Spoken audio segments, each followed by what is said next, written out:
Well, hello everybody.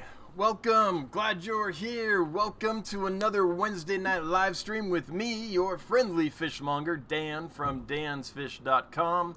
Good to have you all here. I look forward to this every Wednesday, 7 o'clock Mountain Time, and I'm glad to be back with y'all. I'm thrilled to see Candy here. Candy, I'm so glad you could make it. I know that your boss is off on a trip, so I'm glad you could escape and make it to this one. Good to see you. Good to see you. Lumpy Dog, hey, Lumpy Dog number one. Richard Crackle, hey, Richard. Real, Mob Guppy, and Daryl Deemer. Hey, Daryl. Good to see everybody in the house. So today we're gonna talk about something to make your fish basically superhuman, except for their fish. So what is it? Is it super fishdom? I don't know, but make your fish stronger, help them out, all that. So I'll get into that in just a moment. Before I do, just quick promotion stuff. If you want to know what fish I have for sale, you can check out dansfish.com, or you can go to getgills.com and check out the Dan's Fish store. For anyone that has fish supplies that they want to sell or is looking to buy some stuff, you can list all the stuff you have for sale at getgills.com. Check it out, getgills.com. And yeah, that's all the promo stuff, I think. The last thing is that we're now in warm weather shipping. So shipping is a lot less expensive now. You can get a box of fish shipped to you for as little as $15 right now, and that includes any heat packs and styro liners and the works. So shipping is a lot more affordable right now. If winter shipping prices have been an issue for you, just want to let you know it's cheaper now. So last thing before we get into this stuff and why I have it is that if you have a question or comment that you want me to get to and respond to, if you make it at Dan's Fish, so it highlights for me, I'll see it and get right to it, and we can have a nice chat. 39 watching, not bad, not bad. When the cat's away, when the Corey's away, the kids will play. Yeah, so glad you're all here. So I'm going to get right into it and talk about fulvic acid. The first thing I'm going to do is show you and talk you through just a couple scientific studies that have been done on fulvic acid and the benefits it has for fish. And then I'm going to show you a little bit about what fulvic acid actually is. And then we'll talk a little bit after that about how fulvic acid is beneficial. So we'll see that it is beneficial, learn what it is, and then talk very briefly about what it actually does that creates the benefit. So that's kind of what we're going to do today. Hey, Bob Kaler, good to see you. And this was all spurred, actually, by Kaler Aquatics' comment, I believe, last week. It might have been the week before, but I think it was last week when he asked about what I thought about vitamins and dosing fish with vitamins. There's some controversy about that. And I talked a little bit about fulvic acid at that time, and that just made me think, you know what, this is something that isn't out there in the hobbyist ether. It's not something we talk about a lot, so I'm going to go ahead and talk about it. So this is the stuff I use. I'll link up where I get it from. I just get it, I think, on Amazon or eBay. And why I get this one as opposed to other kinds and things like that a little later on. By the way, nothing here is sponsored. None of the products I'm recommending even know I'm doing this. They're not going to pay me to do this. It's nothing like that.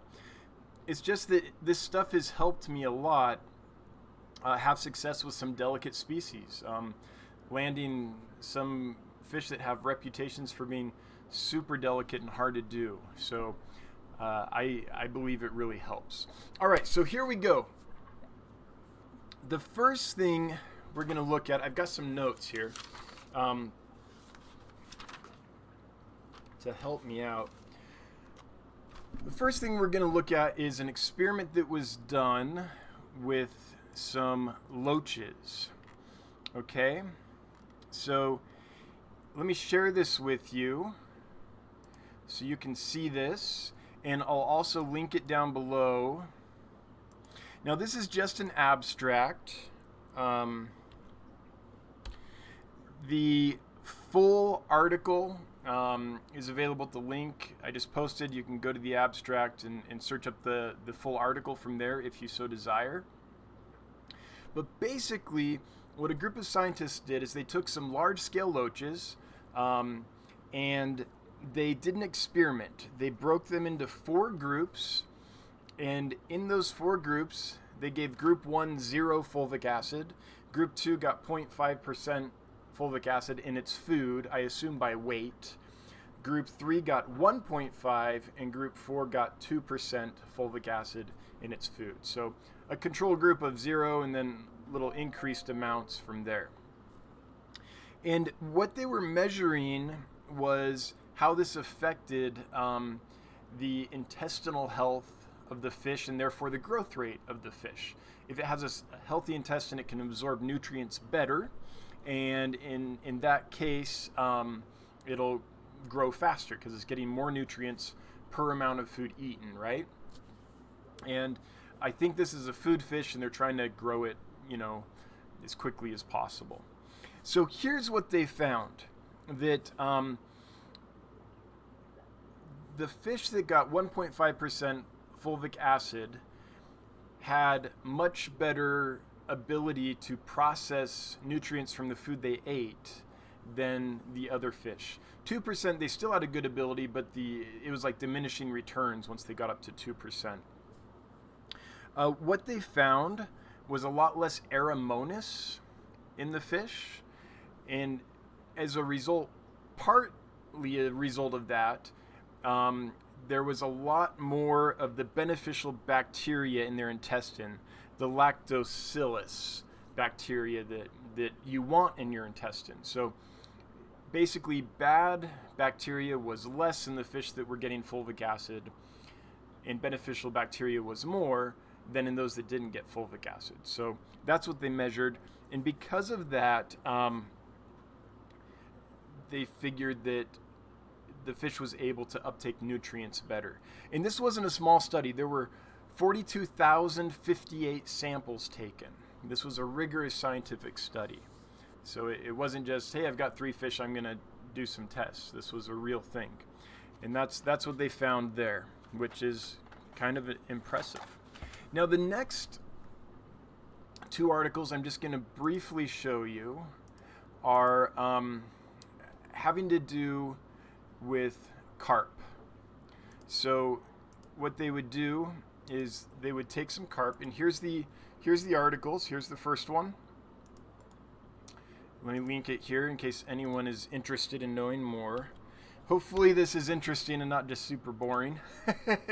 We're not going to get in the weeds too far, guys. So, and when we're done here, we'll just talk general fish stuff and take questions. So if this isn't your bag, don't worry, we'll be off this pretty soon. So these are the 2 studies that were done on carp. And basically what they did was they took a bunch of carp and they divided them into groups, and they purposely infected the carp with Aeromonas bacteria to see what the effect was. And here was the effect. Those treated with the most fulvic acid had much, much less of a death rate, is basically what happened. The mortality rate of the fish without any fulvic acid given was almost half. It was 46.6%. Those that were given a little fulvic acid, 33% of those died.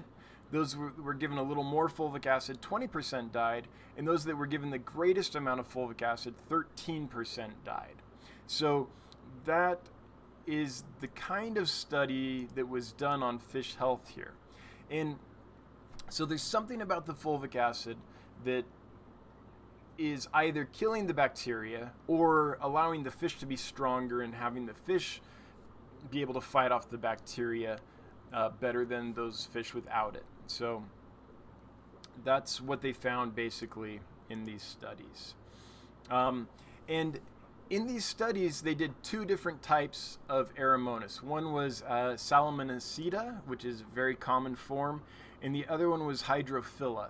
And this is very common in our aquariums. So it's good to know that fulvic acid can help your fish overcome those bacteria because they're so common. And then here's the last one, which is about how fulvic acid kind of increases the lifespan of fish.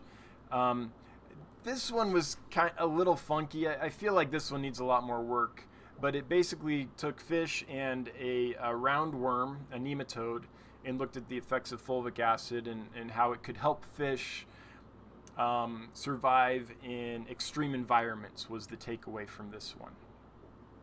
So I want to show you guys those articles just so that you know that this isn't just lore. So often in our hobby, I feel like things are passed down, things are said, and they're just accepted and repeated and become the mythology of the hobby without any real scientific studies to back them up. Whereas this has some real scientific studies, and these are just a few. There's been a lot more major studies that have happened. So fulvic acid appears from these studies to be very beneficial.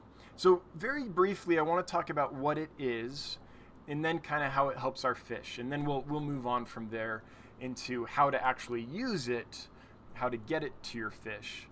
But first, let's look at this. So this is an article that basically fulvic acid is best known for its use in agriculture. So this is an article by Ryan Zadow from Maximum Yield Canada, which is an agricultural magazine. And this is the part that I think is useful. It talks about what this stuff is. So organic matter is anything that isn't alive but that can decay. Humic matter is stuff that's rotted but still has some rotting to do. Then here's where we get into what this stuff is. So basically, if you think of peat is like a humic substance, right? It's almost completely degraded, and there's not a lot more biological decomposition that's going to happen. And because of that, it has some good antibacterial properties. Humic acids are the part of that is soluble, but only under certain conditions, whereas fulvic acids are water soluble in basically all conditions. So that's very briefly the difference between humic acids and fulvic acids and humus and all these things that we're going to run into when we start researching what fulvic acid should we use. Here's a link to that article that I just posted down there. So when I started getting into fulvic acid, the reason was I was keeping a bunch of like wild type bettas and licorice gouramis and things like that have a reputation for being very difficult in the aquarium. People say, hey, you have to keep that fish at like 4.0 pH or it's going to get a bacterial infection and die.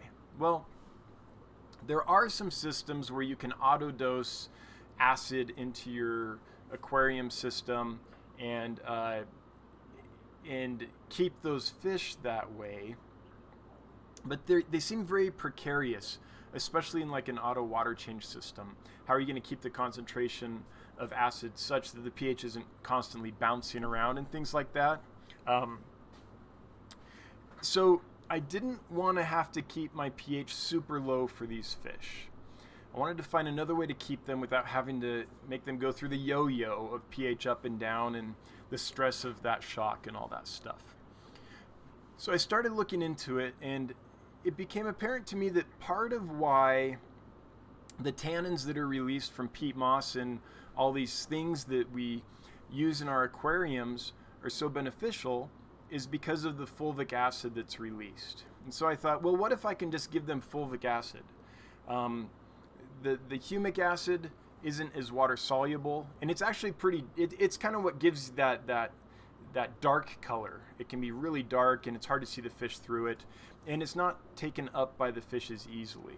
So humic acid has a much higher molecular weight. What that means is it's a much larger molecule than fulvic acid, so it's harder for the cells to uptake it, to utilize it. So it's less beneficial than fulvic acid. So I thought, well, instead of doing this really acidic environment, what if I just give them the fulvic acid? Will that make a difference? And what I found is that it really did. And I went through several things.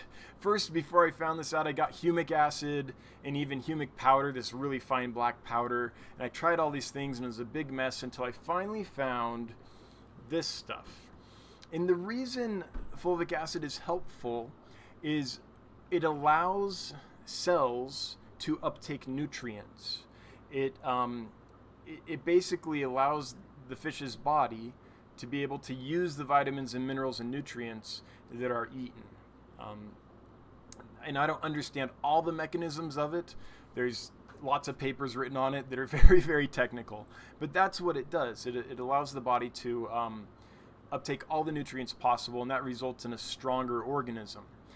It might do other things as well, but from my reading, that's what I can say with confidence. So I looked around and I finally came across this stuff, and it's called Full Power. Again, I'm not sponsored by this at all. It's labeled as humic acid, but it's actually fulvic acid. The reason it's labeled as humic acid is in the scientific community, there's a big debate over whether fulvic acid is different than humic acid to the point that it needs its own name and all this stuff. And it's actually illegal to label something as fulvic acid in like California and in Oregon. And so even though this product, Full Power, there we go, is labeled as humic acid, that's just because of these scientific debates that are going on. The main difference to know is that fulvic acid has less molecular weight. It's a light gold color, so it doesn't discolor your aquarium, whereas humic acid has a higher molecular weight, and it's a really dark color, so it's gonna make your aquarium look like it's full of tannins, basically. Sometimes even black, just depending on the kind you get and how soluble it is. So that's why I like the fulvic acid. So I get the question all the time, because some folks know that I like this. Well, it says humic acid on it. It's just a distinction. They can't sell in certain states with that label. And then you also get into like food grade stuff, where fulvic acid is often sold as a nutritional supplement and things like that. And this is an agricultural product, and they don't want people drinking it and stuff. So that's why it is how it is, if that makes sense. So I want to show you real quick how easy this stuff is to get. Just go to Amazon or anywhere, and if you type in Full Power Bioag, it should show up. So here's some right here. So it's around, and you can find it in a much larger size, which is a lot more economical. I can't remember, but I think this size is around $50 or so. And again, in a minute we'll ditch this and we'll chat, and any questions you have about anything, this or whatever aquarium related, we'll dig into. So if this is the thing that you're like, okay, I'm bored by this, I get it. But this stuff has helped me keep a lot of really delicate fish, and it helps me land stressed out fish and import fish and not have major losses. I mean, sometimes you do have major losses, but it's just another weapon in my arsenal when I'm trying to get these fish healthy and help them recover from the shipping process, get them used to aquarium life and all that. So there's two ways that I use it. And I'm not very scientific about it, and one day I'll do the work to really calculate it out and all that.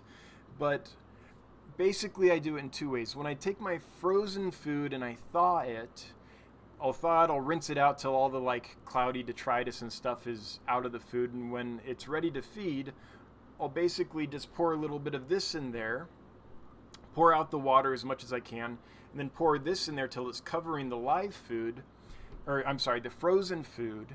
and I'll just let it soak for like 15-20 minutes, half an hour, something like that. So that the hope is that some of that is absorbed by the frozen food, so when I feed it to the fish, they're ingesting it. You could dose the aquarium, but that would be super expensive. This stuff isn't cheap. And then the other way I do it is when I'm making my rapashi food, I'll make my rapashi and I'll stir it up, and once it's cooled to the point where it's about to thicken and kind of be hard to stir anything into it, then I put some of this fulvic acid in the rapashi, finish stirring it up, and set it out to solidify, to gel up. So those are the two methods I've found to be the most useful, cost-effective, targeted way to get this into my fish. The first time I did it, I thought I dosed the water column, and I quickly was like, man, at $50 a pop, I have to put a few cups of this in at a time. No, no, that's gonna I go broke. So I think the way I do it is much more economical and targeted. So that is, you know, make your fish a superhero, but not really, but give it the best chance to uptake all the nutrition it needs to have the most robust immune system it can have, so it can fight off the things it needs to fight off, and so that it can have the best chance of recovery after a stressful shipping process. So, hey, we've got 67. That's great. Again, glad you're all here. All the new people, glad you made it. So that's kind of the spiel. That's what I wanted to talk about briefly, just because, again, it's not a topic that, unless you're reading scientific papers on it, I don't think it's general stuff that's out in our hobby. And it's something that I found to be important, so I'd like to share it.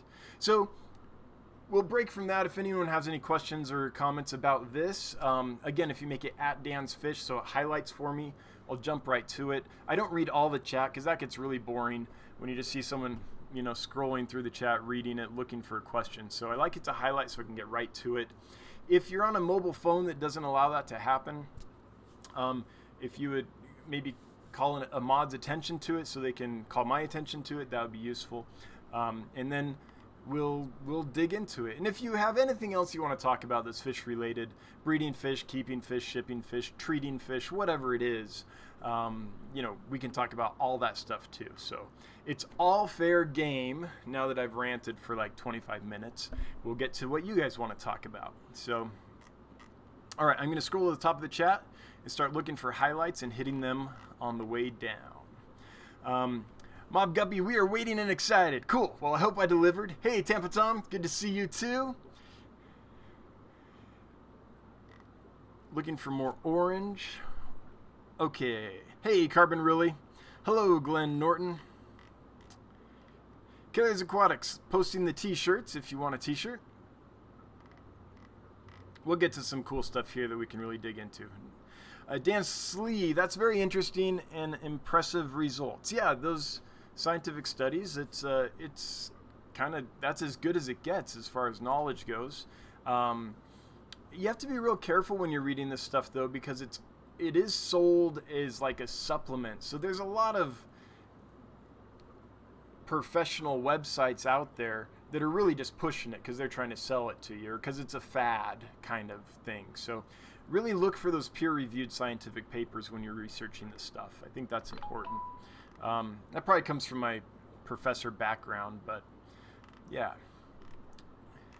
Wait, do we have King and Queen Cichlids? Hey, good to see you guys. Great to see you. Yeah, I don't know if I've seen you on this channel before. I've seen you other channels, but I'm glad you made it over. Thanks for coming. All right. Almost there. Here we go. King and Queen Cichlids. Is this Dan's Fish normal live feed time so I can set a reminder? Yes. 7 p.m. Mountain Time every Wednesday. I think in the last 67 weeks, over a year, I've maybe had to miss 3, something like that, when there was work or an illness or something. But pretty much every Wednesday, 7 p.m. Mountain Time, we're here, we're doing this, and we have a good time. Michael Wilson, is there any negative issue with the fulvic acid in conjunction with salt? I'm sure you know about issues that can occur with adding salt to Achilles over peat moss. Yeah, not that I found, Michael, and not that I've experienced. I've used salt continuously since the beginning of my hobby, which was the early 90s, because I started in killifish, and it was almost impossible for me to keep Nothobranchius species and some others without salt in my water. So from the get-go, I've used salt, and I've used fulvic acid in conjunction with salt, and I've never noticed any issue. I've never read anything about it being an issue. It doesn't mean it's not. It just means that if it is, it's not something I've run into or seen published. And I've never found any work that was particularly attacking that issue to see if it was or not. So it could be in that just no one has studied it yet. I don't know for sure. One thing about fulvic acid that seems to be fairly true is it's very difficult to overdose. Kind of like vitamin C. If you eat too much vitamin C, you're pretty much just going to pee it out. It's not going to tax your system.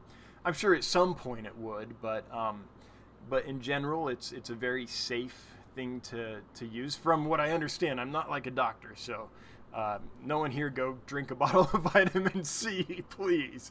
But fulvic acid seems to be that same kind of thing, like a water-soluble type thing that doesn't build up in your system like some vitamins and minerals would. So those are my thoughts on that as far as the safety of it. Again, one day I'll do the work to really nail down, like that study with the loaches that said 1.5%, I think, per weight of the food was the ideal. One day I'll actually calculate what that is and mix that into the Repashy and figure all that out, but I haven't done those calculations yet. Grassy Pete gave a super chat. Hey, Grassy, thank you so much. Always appreciated. Never required, but as I always say, makes the wife super happy. My new favorite fish, platinum half-beaks. I'm so glad they came in good shape. Any luck getting babies yet? Cheers, and thanks for the great shipment, Chris. Hey, glad that the shipment went in, came through fine, and that you're liking them. They really are a cool fish. I mean, for those that have never kept a half-beak, there's nothing else out there like them. Something really cool about them is the top jaw that moves. I'm not even on camera for that. Most fish, it's the bottom jaw, like us, right? It's our bottom jaw that moves. But the half-beaks have hinged their top jaw to make it easier to go grab insects and stuff off the top of the water. It's really unique. And I swear when you look at them from above, like feed them fruit flies, or, I mean, they eat flakes and pellets and all that stuff, but fruit flies are extra fun. And watch them attack. They look just like little miniature alligator gars. They're really cool.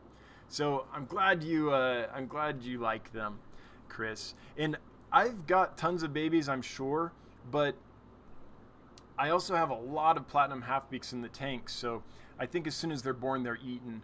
The only way I think I'm going to have success getting babies is if I remove the female into its own area with a ton of plants and then take her out pretty much immediately after birth. But I just haven't got around to doing that. Michael Wilson, I believe it was, had a great suggestion. In order to not put her in a small little tank where she might, rub her extended jaw, her beak raw or have a problem, he said, I believe it was Michael Wilson, it could have been someone else, but would put in a soft net in the aquarium, put the female in there, and put a bunch of floating plants in there. That's a way that seems that it might work really well, because then if she runs into the side, it's just gonna be a nice soft net, so she won't hurt herself. So nope, I haven't, just because I haven't put in the effort to do that. Love Dog, Dance Fish, middle water swimming hatchets. I know, it's really weird, huh? Look at this. So I got these hatchets because I like surface dwelling fish, and I feel like the very, very surface is sometimes a hard zone to fill. Most fish don't just stay at the surface. Hatchets, in my experience, generally do, but it might be because they're in such a big group that they're comfortable and they just go swim around, but they're all over that tank. I wonder if once I get the group down to about, 50 or so, if then they would stay at the top because they weren't such high numbers, I don't know. What I do know about them is they come from,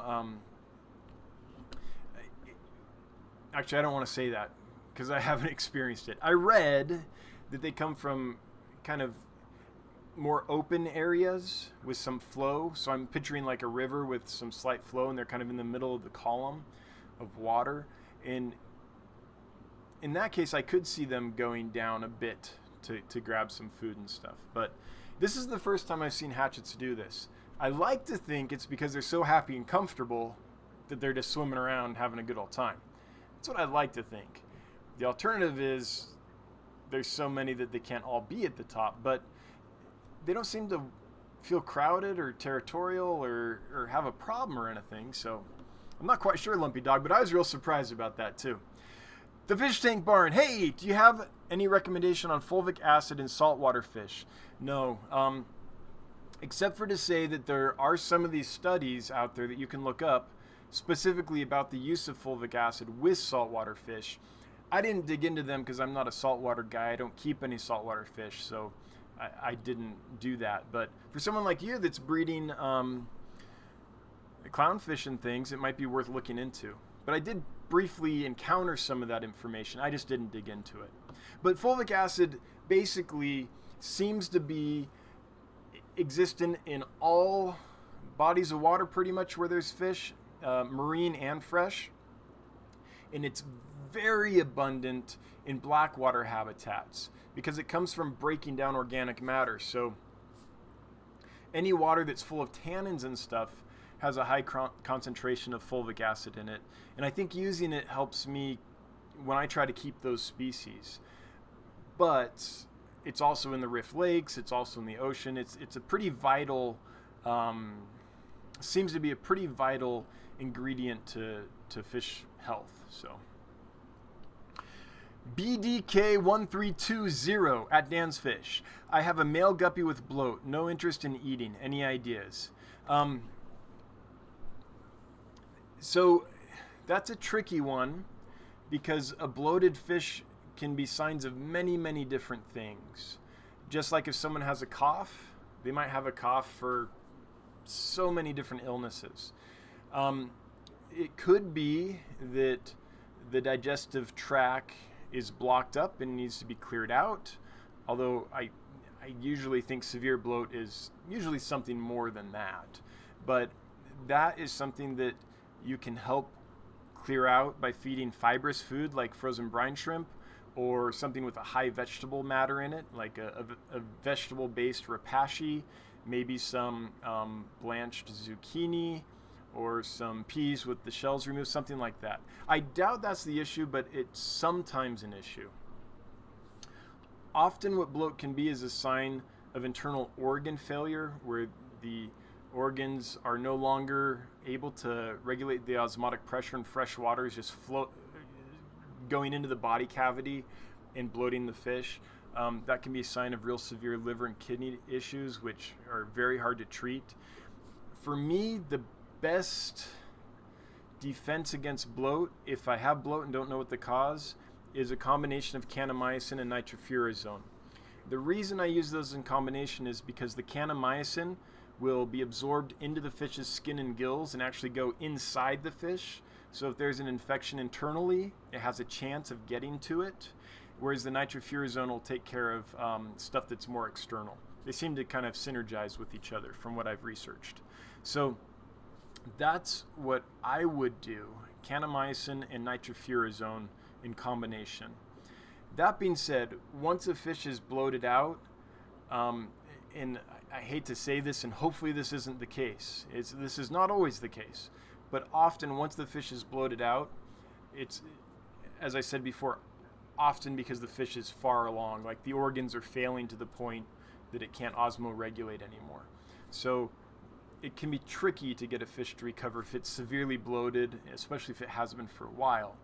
But I would try those two medicines, and I would try salt at a dose of 5 grams per liter.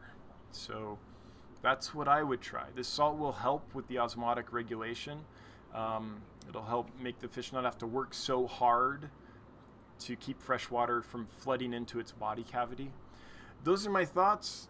Again, not a veterinarian, just a guy that's kept fish for a while and tried, lots of different medicines and treatments. BDK, that's the best I have for you. If anyone here has some experience with guppies and bloat and had success turning that around, if you would chime in so we can help BDK 1320 out, that would be great. But whatever happens, I hope he recovers. I'm rooting for you. Lumpy Dog, how is the fulvic acid with plants and shrimp? Oh, great. Pretty much all living organisms from bacteria on up. From what I've read, again, I'm not a scientist or nutritionist or anything, but pretty much all of them seem to utilize fulvic acid from what I looked at. Maybe not all of them, but a wide range. Plants love it. In fact, it's used all the time in aquaponics. Aquaculture, anytime you're growing plants in a water base, they're often flushing that system with fulvic acid. And that's what this stuff is really meant for, honestly. I just repurpose it for fish. So as far as I know, it should be just fine with shrimp and with plants. If anyone here knows different, please save me from killing all Lumpy Dog's fish right now, or shrimp right now, but I'm sure it'll be fine. Amp Aquatics throwing down $5. Hey, thanks. Thanks, Amber. I really appreciate it. Amp Aquatics is a mod at the Get Gills Facebook group. If you're looking for a Facebook group, it's a pretty good one. We have a lot of fun, and it's a good place to get information. If you want to know about selling fish or shipping fish, or is this seller a good seller to buy from, or is this buyer a good buyer to deal with, or just what is this fish, an ID problem? We've had it all, and we're there to help out. There's no drama in that group, not yet. The moment there is, that person just gets banned, but it's so far been a nice, fun group, so I invite you to check it out. But thank you so much, Amp Aquatics. I appreciate that. Just the reminder, 73 watching. Hey, that's great. If you wouldn't mind taking a moment, just sharing, liking, nudging your friends to let them know this is happening. The more we can get in here, the better. The more the merrier. For those that think I'm ignoring your comment, I'm not, so I'm just not seeing it. So if for some reason you're having trouble getting your comment responded to, make it at Dan's Fish so it highlights for me. If you've tried and it's still not happening, call a mod's attention to it, would you, so they can call my attention to it. I promise I'm trying to get to everyone. If I'm ignoring you, it's just because I'm not seeing it. All right. Hang on. Let me, the chat jumped on me. It does that all the time. So let me scroll up to see where we were. Okay, there we were. Skipper's Aquarium, what's up? Just showed up. Did you get new fish?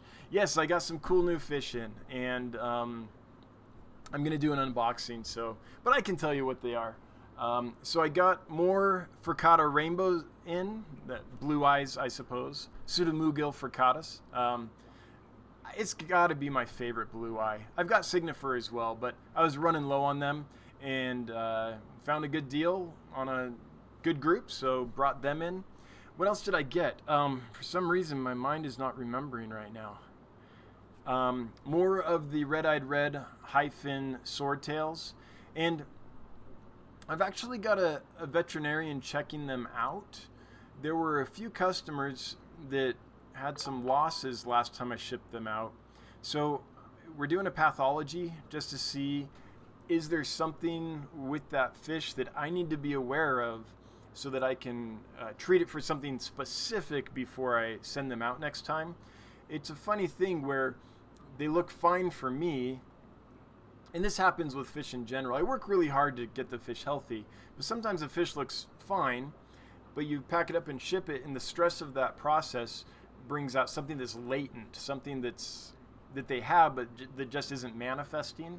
And so that fish is so expensive and in demand that a veterinarian was nice enough to send one in for a pathology just so we can check it out. And if there is something, then I'll be able to take care of that before I send it out. So I got more of those in, and they look great. What else did I get? Oh, geez. Oh man, I'm gonna have to like look at my list. I'm sorry, my memory is totally shot right now. It has been a long, busy day. So hang on, let me look at my list here, and I'll be able to tell you all of it. You'd think I would know what I got in, but it's not coming to me right now. Okay, here we go. Okay, so got the swordtails, got the forktails, got some more of the archerfish in. So the clouded archerfish, which is fantastic. I really like those a lot. And then I got some hyphen neon barbs because I was running out of them. By the way, I found out that the flubendazole, so the hyphen neon barbs, ever since I've got them, and I've been getting them in for about, I don't know, 9-10 years. I like that fish a lot. I've had it for a long time. Every time they come in, they're really pinched.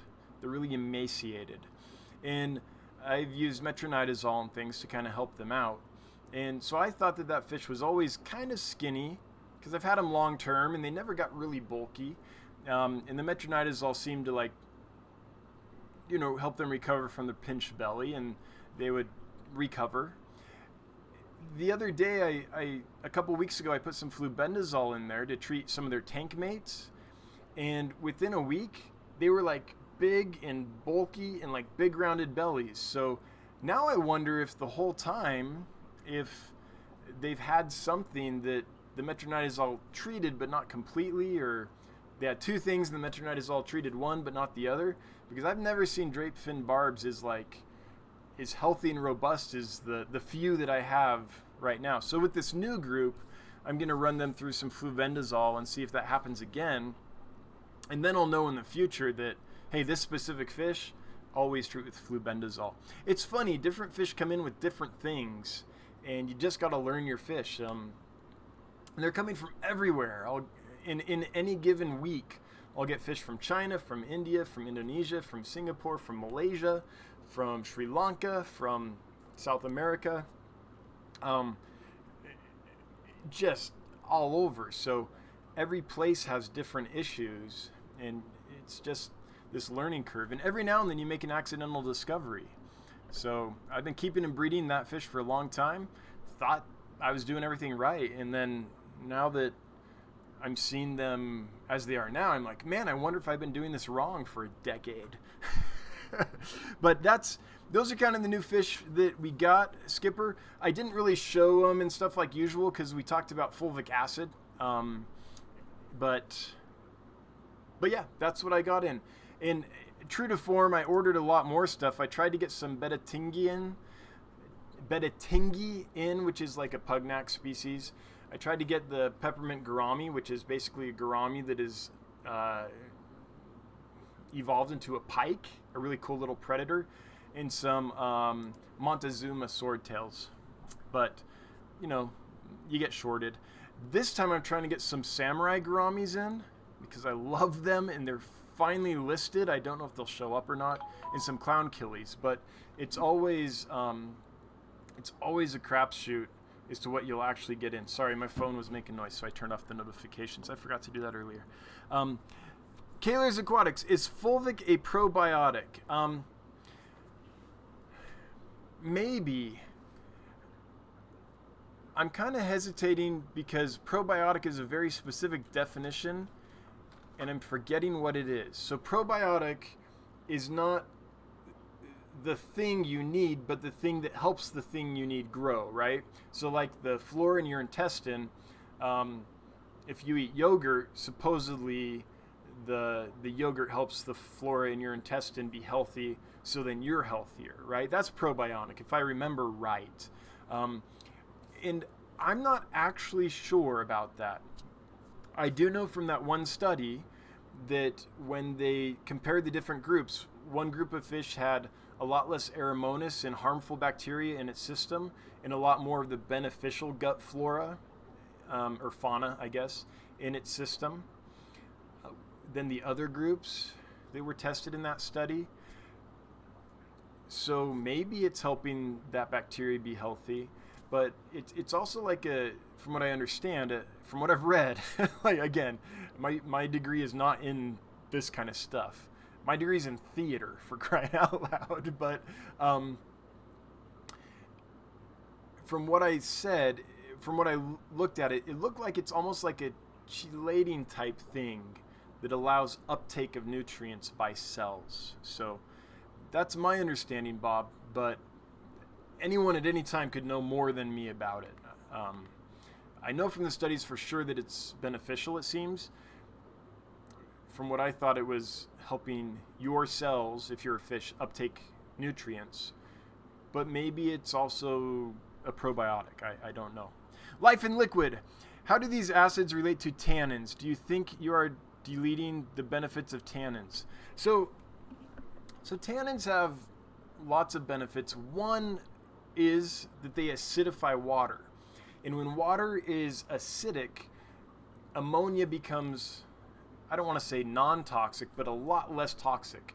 It's converted into ammonium, which is much less toxic. And that's one reason that true blackwater species can melt down so quickly in our aquariums if there's any ammonia or nitrites or stuff like that. In the wild, they simply never encounter ammonia because the tannins have made the water so acidic that ammonia can't exist. The other thing that it does with the acidity that it produces is acid is harmful to most bacteria.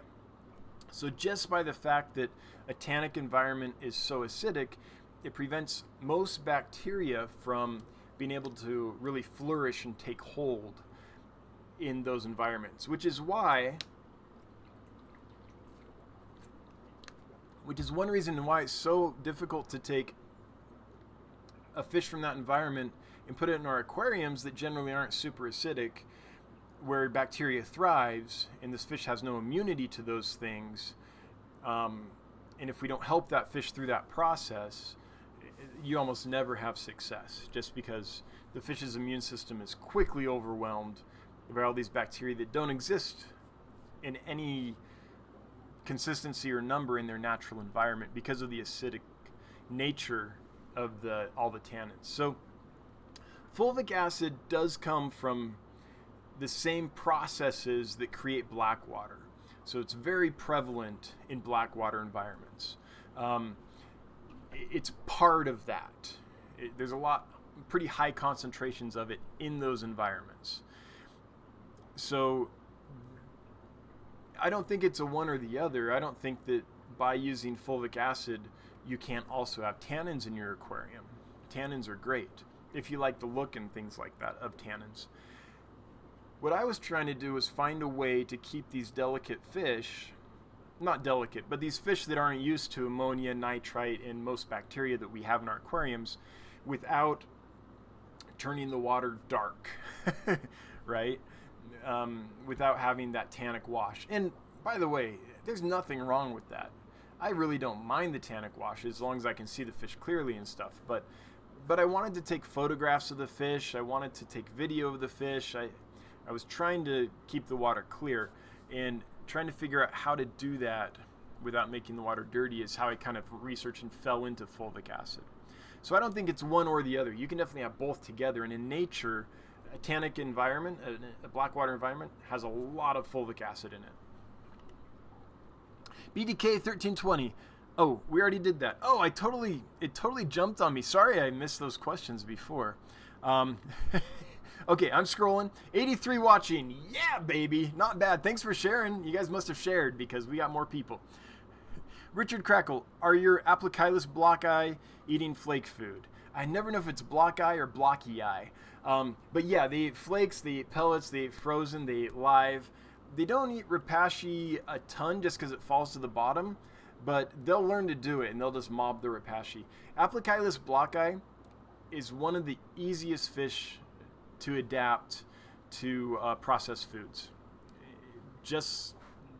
In fact, most of the Aplochilus are.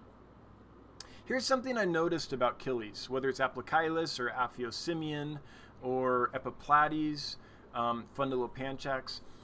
I've noticed that when I keep them in large groups, they tend to do a lot better, which is counterintuitive to killifish culture, and I know that. I've been steeped in killifish culture since I was a kid. But what I've noticed is when I keep killifish in the typical manner, which is a pair or so in a small tank by themselves, they tend to be a lot more shy. They tend to hang back and hide out in the plants. I don't see them very often. And it's harder to get them to eat just because they seem to be less comfortable. But since I started putting large groups in bigger tanks, so I think I have 150 of them in a 75-gallon aquarium, about a third of the top of the aquarium is covered with water Sprite that they can hang out in if they want. They're in a group and they have some cover. They're out all the time. And the moment food hits the top, they're out and they eat it. They're not shy at all, and they eat processed foods great. The same is happening with the Aphyosemians, the Epiplades, lamp eyes, but that's a given. We've known that about lamp eyes for a while. So I suspect that most killifish, probably not all, but most, can be fairly easy to get to eat prepared foods if we kept them in ways that they weren't constantly shy, where they were out and about. And if you're a killifish and you're hanging out in the back and you're scared and some live food gets thrown in there, then the person goes away, the live food's wriggling, you'll dart out and get it. If you're not used to flake food and it's just up there, you might not come up and investigate it unless you're out and about naturally. So I don't know. But yeah, they're eating really well, Richard Crackle. They're not a problem. They've probably tripled their weight since I got them. They were pretty darn skinny when I got them, but they've tripled their weight, something like that, and they're eating really well.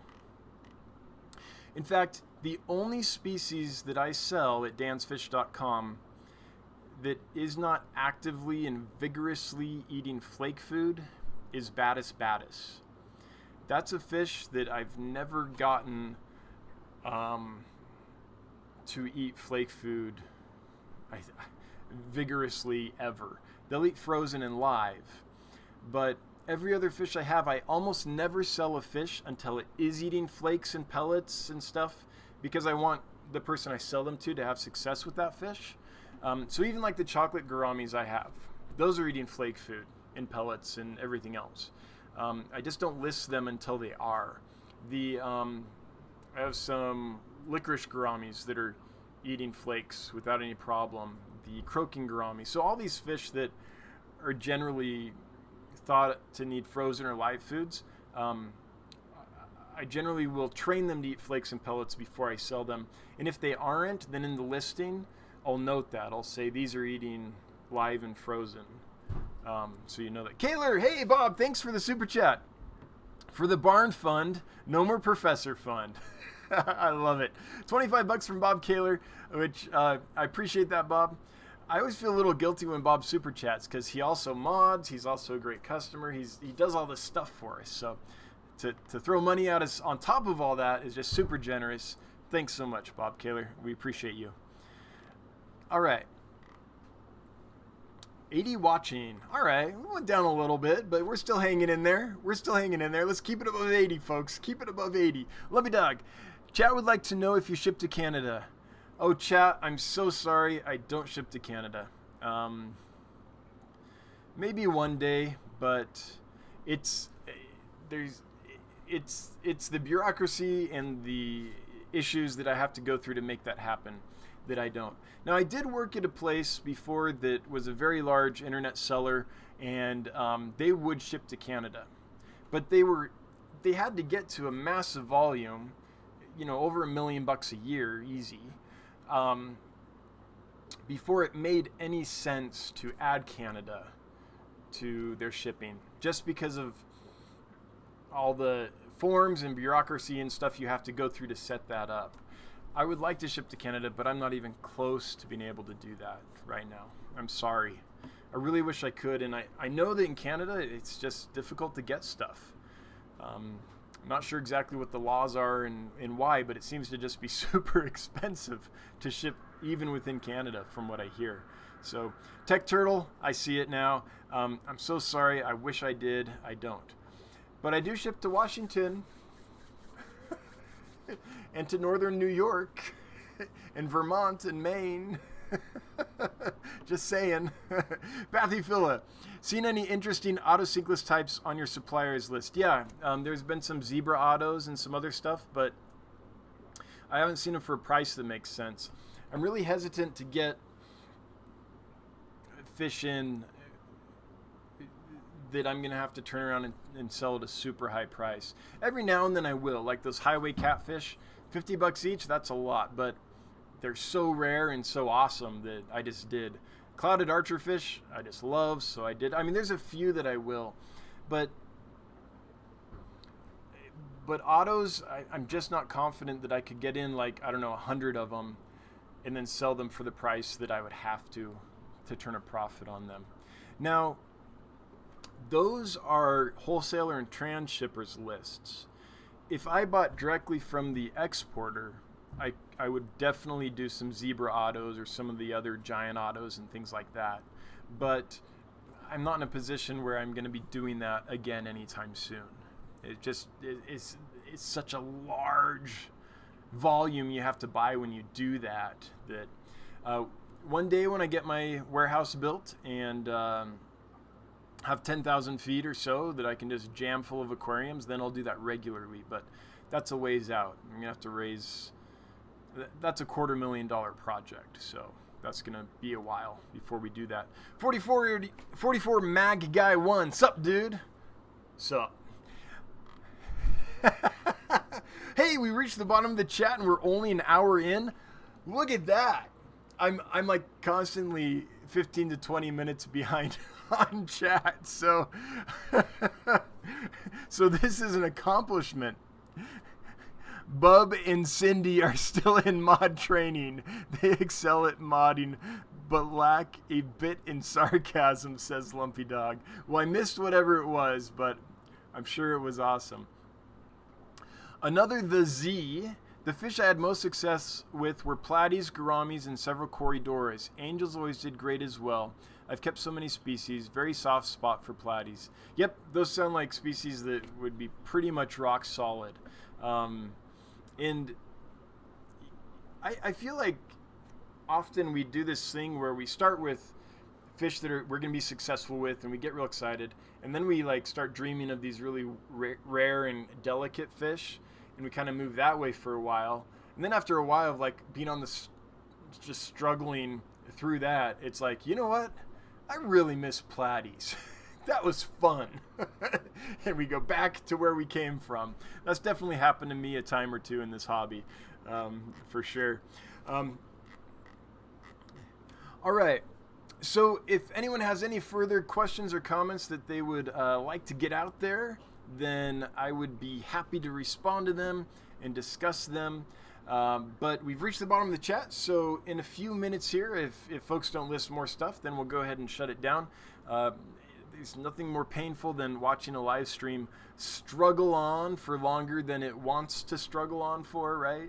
It kind of has a natural flow and cadence, and once you get to the point where no one's talking anymore, it's just like, what do we do now? So, but 86 watching, that's awesome.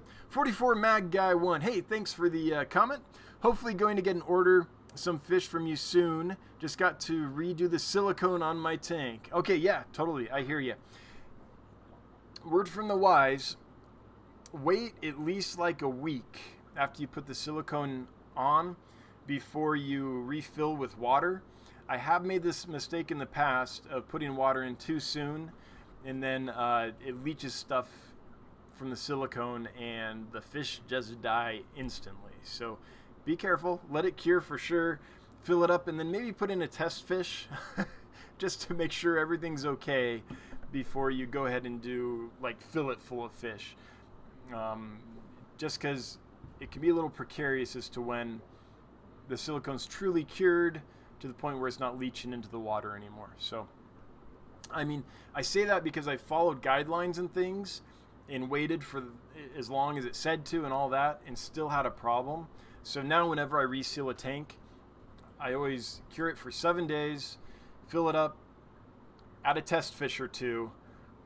If everything's okay in 2 days, then I'm like, okay, the silicone's cured, and then I'm good to go. Yeah. Dalton Young, good to see you. Do you have any experience, you too, man, with orange rabbit snails? I do not. I think they look awesome, but don't know much about them. Can you get them?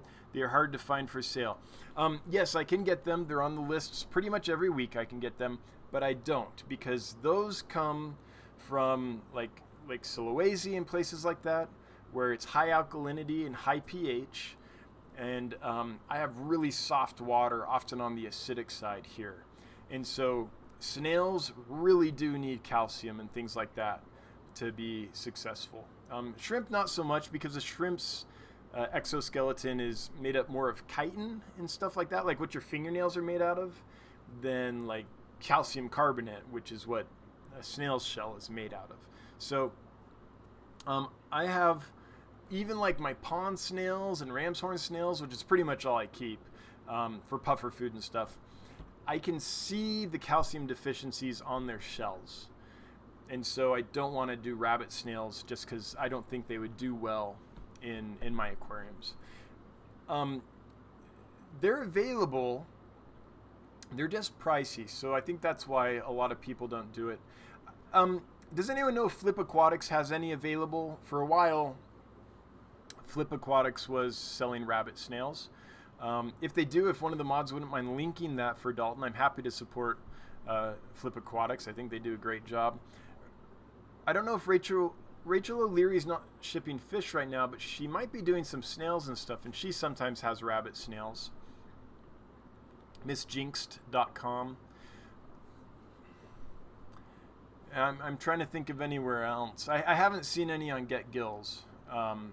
So, well, let's look real quick before I make that a thing. Let's look here. Invertebrates. There's ram's horns. Jadron has these awesome apple snails, which I think are awesome. But no, I don't see any rabbit snails there. So, yeah, Dalton, sorry, I don't know. 77 watching. Going down. We're going down. Hang on, it jumped on me again. Here we are. Real Stanks. The wild angel fish from Peru are awesome. I'm glad you're enjoying them. I really like them too. There's something about just getting back to the wild form where the lines are so clean. They don't have the issues from the inbreeding that they go through to get the different color morphs and things. I mean, I obviously love those too. Koi angels and green giants and all that. But every now and then a nice wild angel with its sleek lines and its kind of natural body shape and all that is just, I don't know, it's just a nice change of pace. But I'm glad you're liking them, Real. I hope they breed for you. No idea what the sexes are, but hope they do well and breed for you. Lumpy Dog, chat would like to know shipping costs from Dan's Fish to Illinois. So shipping starts at $15. I can get 6 fish for most, small aquarium fish species. I can get 6 fish in a box, send it for $15. I can get 12 in a medium box, which is about $20, and I can get 20 fish in a larger box, which is $25. So 15 to $25 is the general shipping rate this time of year, which is great because it used to be 40 to $50 when it was winter shipping. So thanks, Lumpy Dog, for bringing that to my attention. Bob Kaler, my vitamin tonic does not have fulvic acid. It has vitamin C, iron, and probiotics. Yep, cool. I'll occasionally throw some vitamins into like frozen food and let it soak, like just that liquid vitamin stuff that that is meant for seniors, for folks like you, Bob. Dare I say it? Good thing 54 Punchy isn't in here. She would like punch me. She would jump all over me for that comment. 44 Mad Guy 1. Okay, thanks for the tip. You're welcome. Good luck. Hope it works. Richard Crackle. I already posted this before. Do you have any pictures of the turquoise guppies from the side? Yeah, I just don't have any that were worth posting. But I washed out my photo tank, and I wanted to do that today. Did not get to it, but Richard, I'll be getting some of those up there soon. I got video too, so I'll be posting the video. Videos from the side, and it's better than a picture. So I took the videos, I just haven't got them loaded up yet. So real soon, though, I will get that up there. they were just so brilliant from the top. I mean, they just looked so good in there. That's the picture I snapped.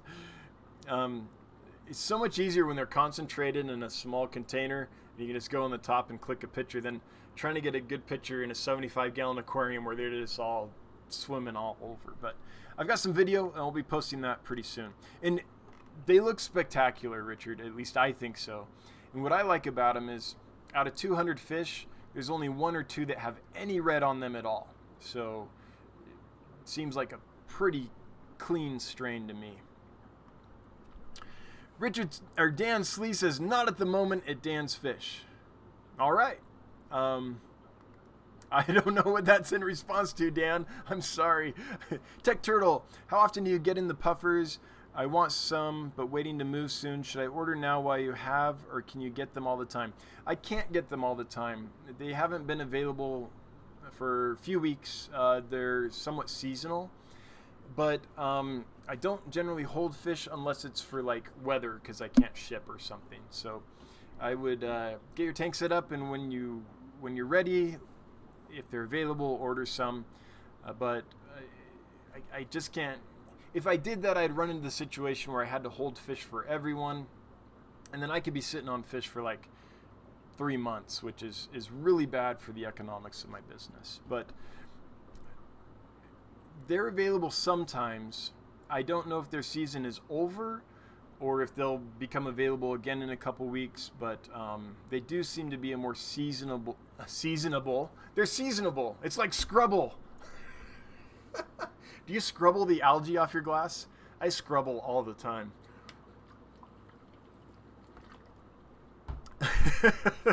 For those that don't know what that is, there's a video on quarantining fish I just released, and scrubbles all over. If you watch that video, you'll know. You'll be in on the joke. Chattanooga Egg, what do you feed your zebra loaches? The ones I got from you are doing super great, knocking out my snail problem. Yeah, so I'll occasionally feed them snails. If I don't have puffers and I've got a ton of snails, I'll do that as a treat. But they eat flake food. The brand I feed is Cobalt. I'll also occasionally feed HBH. I don't think the brand matters, though. I really don't. I just feed flakes for vitamins. So they eat flake food. They'll eat pellets. I use the small, tiny little pellets from Gemco. I forget what they're called. And I also use PE mysis pellets. I feed them Rapashi, the community blend, and then one day it'll be community blend, and the next day it'll be community blend cut with Soylent Green, like 50% community, 50% Soylent Green, just so they get some veggie in there. And because they're in with some guppies, and I want the guppies to get some vegetation in their diet, they'll eat frozen foods, live foods. I'll give them some blanched zucchini, green beans, stuff like that. That's mainly for the live bears in the tank, but they'll pick at it too. So they eat pretty much everything. There's a big mix that goes on. So generally I feed a prepared food and some kind of something else. By prepared food, I mean like dry, like flake or pellets. I generally feed that and something else every day. So I rotate through just so they have a variety. But I'm glad to hear they're doing well. They are one of my favorite botilla type loaches, and the reason is a lot of botillas are aggressive, like skunk botillas, yo-yo loaches, things like that. They can just be super aggressive. And then there's other ones like clown loaches, which I love, but they get so big that they're hard to keep in a tank that isn't massive, especially since clown loaches really thrive in groups. So you need to have a tank big enough to keep a large group in, and that's more tank than most of us have got, right? Whereas the zebra loaches, they stay 3 or 4 inches. I like their pattern, and they're peaceful. So I can get a large group of zebra loaches in, even a 20-gallon tank. I could probably fit 8 of them in without any problem, and still keep other fish with them. So in a 55-gallon, I can keep a nice school. And when you have that group in there, they clown around and they're a ton of fun. So that's why I like that loach so much. Guppy Granny, Aquatic Arts often has rabbit snails. Good to know. So there you go, Dalton. Fong Trong, do you know where to get Sulawesi cardinal shrimp? No. I've occasionally seen them available. Every time I see them, I drool a little bit because I want them so much. But my water's soft and acidic, and those guys need it hard and alkaline, and they need and hot too. From what I understand, low 80s. So they're not going to thrive in my fish room. So I don't ever get them in, and I don't know of anyone that consistently gets them in. Someone out there is probably having great success with them, but in general, they're thought of to be a very expensive, very delicate shrimp. So I think most places just shy away from that. They might try them once or twice, and if they don't have luck keeping them, then with the massive expense, they're not going to get them again. So I think that's why they're kind of hard to find. Occasionally they'll pop up though. There's got to be some shrimp Facebook groups out there that are total geeked out about shrimp that have those going around that group where someone's had success and is distributing them. But Fong, I don't know. I don't know anyone right now. If anyone here does know, Guppy Granny, you knew about rabbit snails. Do you know about Sulawesi cardinal shrimp? If you do, let's let Fong know. Lumpy Dog, Candy is much too fast for me to link things. That's why she's a super mod. Not that Lumpy Dog's not a good mod, but let's all be honest. Candy's on another level. She's than anyone, pretty much. Well, Candy and Nisi, yeah. I think those are the super mods. Dan Slee, I keep a lot of rabbit snails. I highly recommend going captive raised over imports. Yeah, is that because of like leeches and things like that? I do know that there's problems with rabbit snails having parasites and having issues. So captive bred, if you can find them. I think in general, captive bred, if you can find it, is almost always a good thing. Unless a line's been inbred so much that it's like, okay, let's get some wild blood back into this. But in general, captive bred's the way to go across the board, I think. Dalton Young, I'm going bare bottom on my tanks like you and started planting the bottom of the tanks. Oh, painting, sorry, the bottom of the tanks black like you do. Do you worry about painting under the center brace on your 75 gallons? No, I didn't. I just painted the glass and left the center brace there. The center brace is pretty much pushed up against the glass, and it's going to be pretty dark. And also, I don't know of any way to remove the brace to paint under it that wouldn't bow the brace or weaken it. So, nope, just the grass, Dalton. Grass? Hang on. Just the glass. 74 watching. It's fun to watch the count go like up and down and up and down. We're 84, then down to the low 70s. Now we're climbing back up. And we welcome everyone that's here for the first time or hasn't been here in a long time. Welcome. Glad you're here. Thanks for hanging out. Okay. I am scrolling to where the chat jumped on me. I'm getting it. Okay, here we go. Found it, I think. Good. Jeff Chambers. I've seen some nice yellow and spotted rabbit snails for sale on Reddit.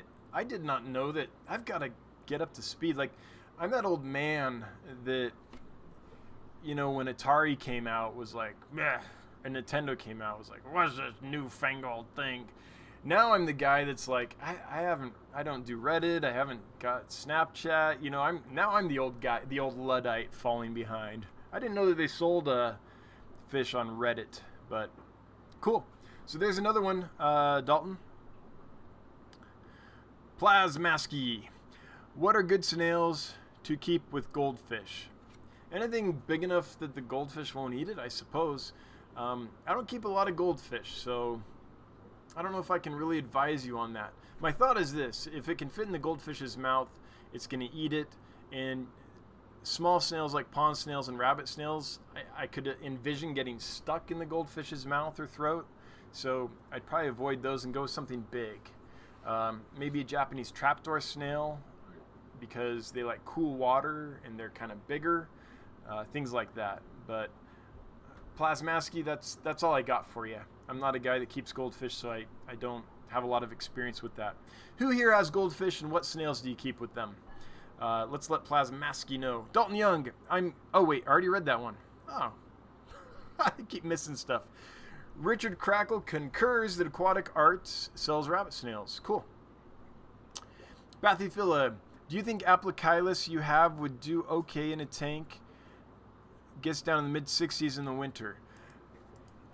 Oh, that's so hard for me to know.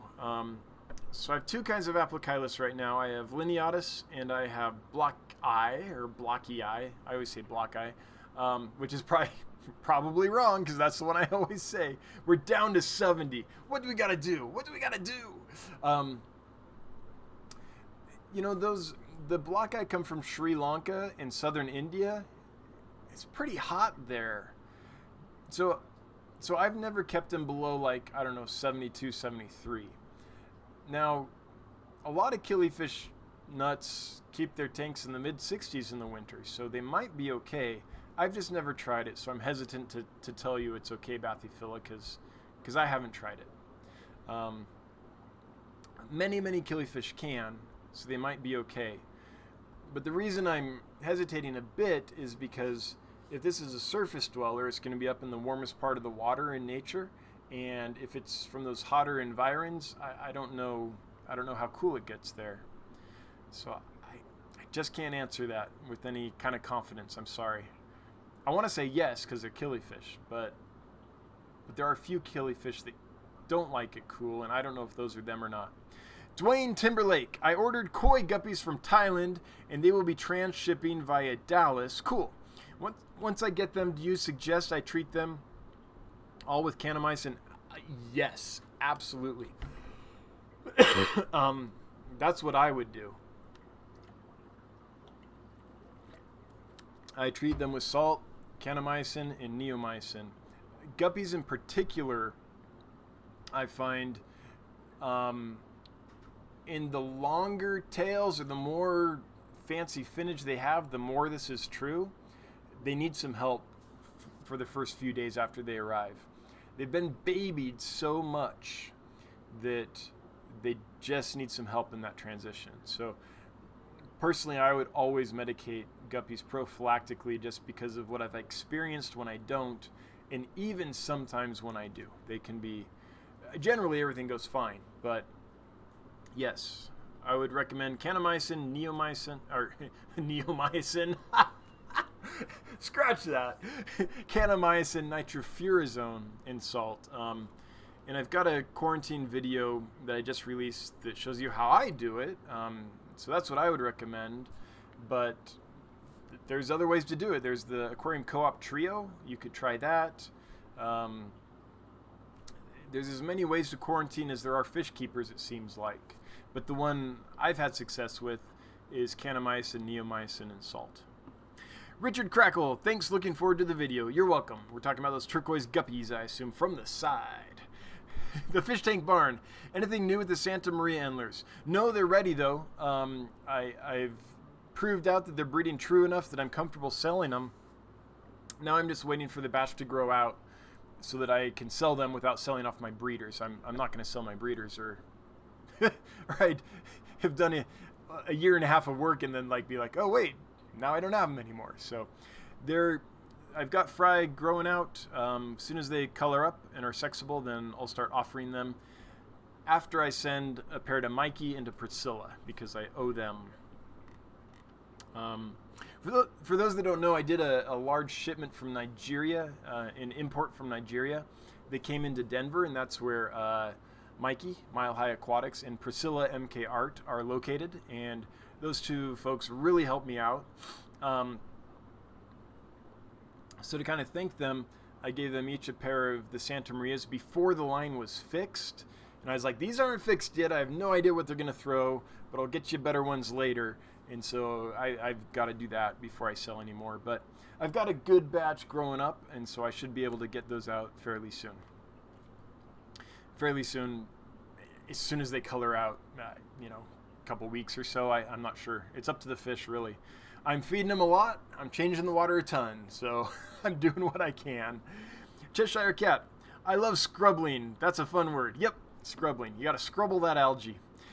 Lumpy Dog, you need to get your mods under control. They're having way too much fun tonight in the stream. Well, they deserve it. I mean, you're doing all this hard work for the stream. gratis, so have your fun. Drink up. I'm all for it. Plus, once Bob gets on a rampage, I'm not going to be able to reel him in, so why try?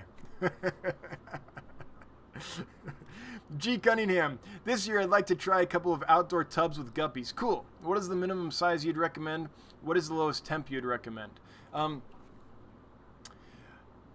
Well, I wouldn't, just because I haven't done any summer tubbing in probably 15 years. So, and never with guppies. I did killifish and rice fish. So, at least I think I did rice fish. It's been a while. So I'm probably not the guy to ask. I do have a 100-gallon tub out there that I'm going to do some tubbing in, but what I'm going to do is throw a bunch of scuds in it just so I can have just a ton of scuds and make the fish super happy and feed them all the time. Off the top of my head, if they're fancy guppy strains, I probably wouldn't let them go past the lower 70s, 73, 72-ish, and they can go pretty hot, mid-80s. Wouldn't be a problem. That's just my thoughts. Everyone tubs differently though, so if there's an air stone, that helps. If there's no air stone and it gets super hot, then oxygen is depleted. That could be an issue. So there's all kinds of variables. But I'm going to let someone else chime in on that, G. Cunningham, just because I don't have the first-person experience with that, and I'd hate to steer you wrong. I don't want to ever be one of those guys that just starts spouting information without having experienced it. Well, I read somewhere that this happens, but how do you know? Like, unless it's a scientific journal or something, I don't want to pass on false information. That being said, Rachel O'Leary has some great summer tubbing videos, and she checks temperature when she brings fish in and stuff, so if you watch those videos, that might give you an idea. Michael's Fish Room has some videos on summer tubbing, and so I think the information's out there. I just don't have the experience. All right, hang on, chat jumped. It does it. This is the one. Okay, so this is, I love YouTube and all the technology it's built for us, but man, if they could keep their chat from jumping, that would be awesome. Another the Z. I like it. Another the Z. Oh no, we're in the 60s. 66 watching. I guess I'm being boring. Oh well. Another the Z. Are you familiar with the loach Cobatus paludica? Maybe. Is that the large scale loach? Let's see. Are we familiar with this? I have no idea if I am. Let's see what this is. All right, folks.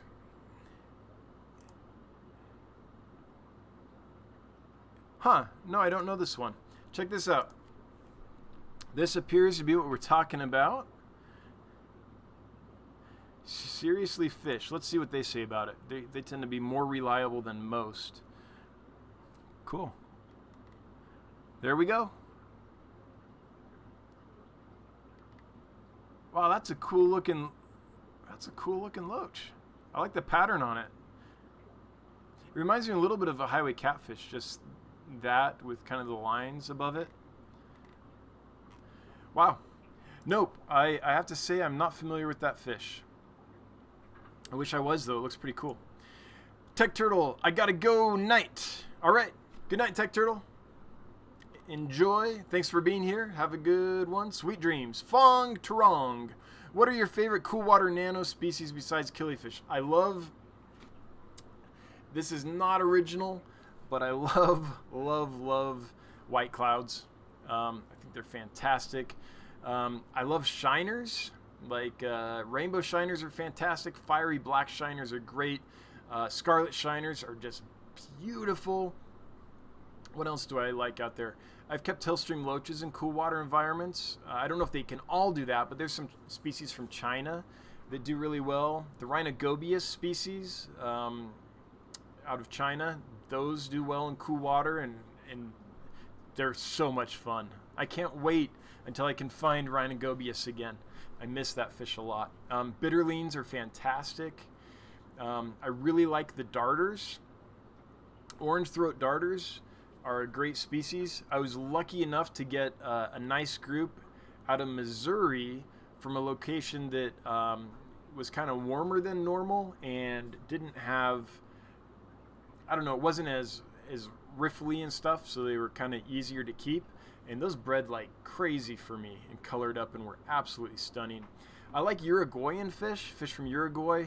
The Gymnogeophagus species from there are fantastic. There's some Corridoras from Uruguay that do great in cooled water. Some Characidiums from there. Characidium racovi, a tetra that does fantastic and is beautiful and neat. And I've only been able to get once in my life and would love to get again. What else for cooled water? I don't know. That's what's coming off the top of my head. But there's so many awesome ones. A lot of the barbs and danios and stuff, different cyprinids. Yeah. So favorite, Characidium racovi. That's got to be my favorite. Let's show you what that is. Characidium racovi. Hang on, I'm finding it. I'm trying to remember how to spell Characidium. Here we go. This fish is fantastic. It's a tetra. It's like a darter tetra or a hummingbird tetra that kind of stays at the bottom. And what you're not seeing here is this fin has a ton of orange in it, as does this fin. So they stay on the bottom. I don't think they have a swim bladder. Maybe they do, but they kind of are like a hummingbird tetra or a darter tetra. And they come from Uruguay. Okay, that's taking a while. They come out of Uruguay, so they come from conditions where sometimes it's iced over the top of their habitat, so they can take it really cool. And it's just a fish that I am longing to get again and absolutely can't find. I think in order to find them, I'd have to go collect them myself, honestly, at this point. There was a gentleman down in Uruguay that would take people on trips and stuff and go collecting, and I had some close friends that went and did that. Unfortunately, by all accounts, he's a fantastic guy, and unfortunately, he passed away rather unexpectedly. And so I don't know if there is anyone in Uruguay anymore regularly collecting or exporting. So the stuff out of there, at least in his area, seems to be very hard to get these days. Priscilla MK Art. Dance, that should do the magic. Dance, magic, dance. Yep, always does. We'll get more people back if I dance. What'll happen if I start dancing is like 10 creeps will join and everyone else will leave. Priscilla, oh yeah, I'll take some more, thanks. Yeah, you're welcome. I feel like I owe you and Mikey, so you guys get the first ones. Didn't you know Bob is a master troll? Careful. Well, yeah, that's the only reason I made him a mod. It's like, maybe if he's fighting for me.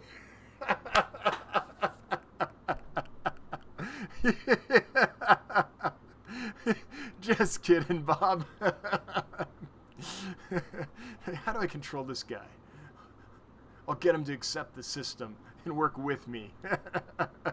Bathyphila, share your summer tubbing killifish stories and advice. I just bought some Aphanius mento today for summer tubbing this year. Yeah, so Aphanius are one of the best species. My only real advice is to treat it like an aquarium almost. Sometimes we're like, well, it's a pond, and so we just throw a container of water out there without any filtration, or not. You don't necessarily have to have filtration, but without setting up a proper environment first, and then things don't do well. So my favorite is a container. The bigger the better. I like a 100-gallon tub, but you know, sometimes you go smaller. I like to bury it about halfway into the soil because that helps prevent the temperature from spiking when it gets really hot in the summer. And I also like to keep it in the shade if I can. Unfortunately, that means leaves, so that means having to put some kind of cover on it, or you know, raised up so that it doesn't become a greenhouse effect, but so the leaves can't get in there. And water sprite up top, I love. You have to thin it occasionally so it doesn't just choke the top, but you know, keeping about 50% of it covered with water sprite is good. Let the water sprite kind of grow in a little bit and then put the fish in.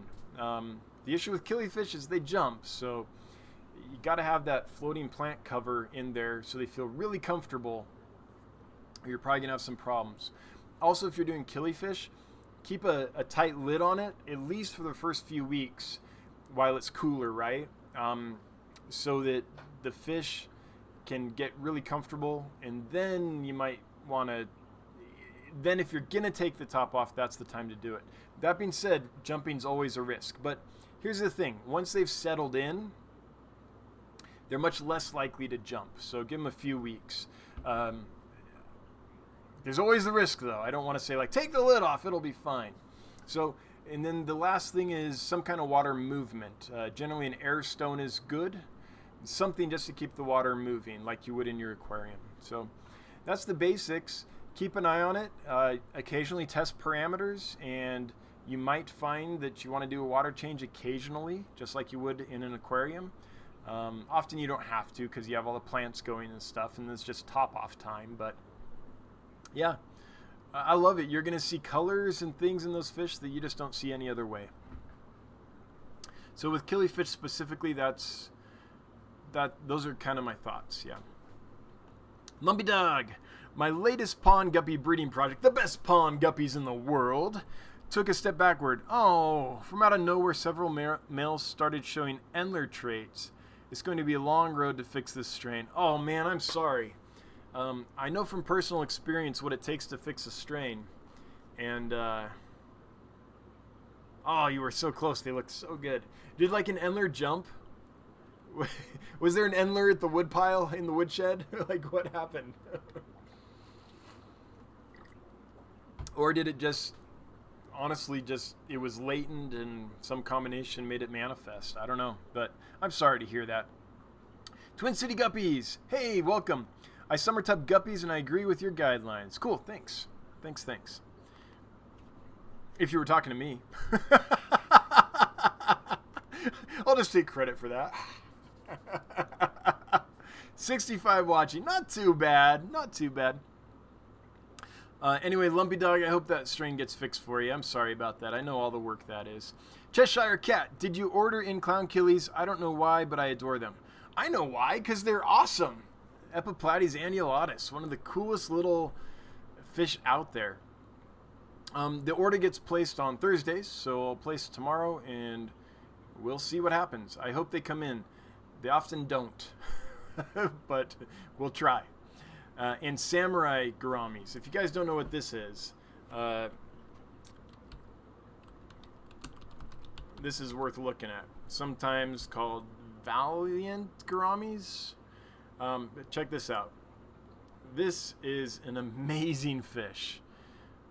It's kind of a kind of chocolate gourami, the Valiente species, and I've just always wanted them. Never had them in my personal collection, and would really like to get them.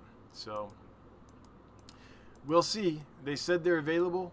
The supplier they are available from is not one I generally like to order from, just because they tend to be kind of pricey and their fish aren't always in the best of shape, honestly. But sometimes they have a species I can't find anywhere else, and then it's just worth trying.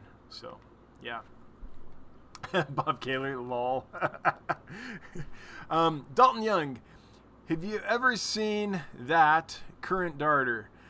Which one is that? I'm not even going to try the Latin. I generally go for the Latin, but my brain, it's been a day, and I'm not going to even try.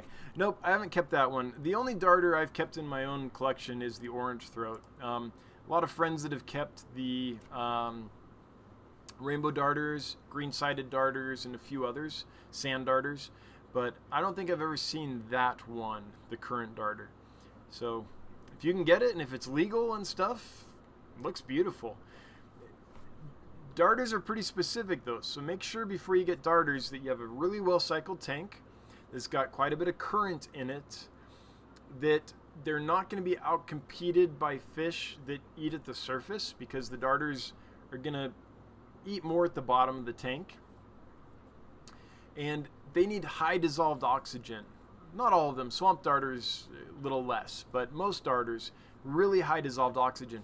You start running into problems if the temperature climbs, the water's ability to absorb oxygen goes down, and if they get warm, that can be a real issue, the same as it is for a lot of the goby species and hill stream loaches and stuff. So if you do keep darters, keep that water well oxygenated. That's the key. And one of the keys to that is not letting it get too hot. That's the challenge with them. Janice Lundberg, newbie in the house. I've been behind the scenes. Love all your videos. Well, welcome. I'm frequently a lurker. I'm frequently a long-time listener and sometimes first-time caller. So glad you came, stepped out of the shadows. Welcome, and glad you chatted with us. Good to have you here. Fong Twong, when colony breeding shrimps and gobies, should you worry about the genetics bottlenecking? If so, would splitting the colony and periodically moving shrimp guppies back and forth be beneficial? So there's different schools of thought on this, Fong. There are lines of fish that have been going for decades and are in very good shape and have not been outcrossed. And it's a pair or a few pairs at a time that are selected. So they're very, very inbred. Sometimes that works.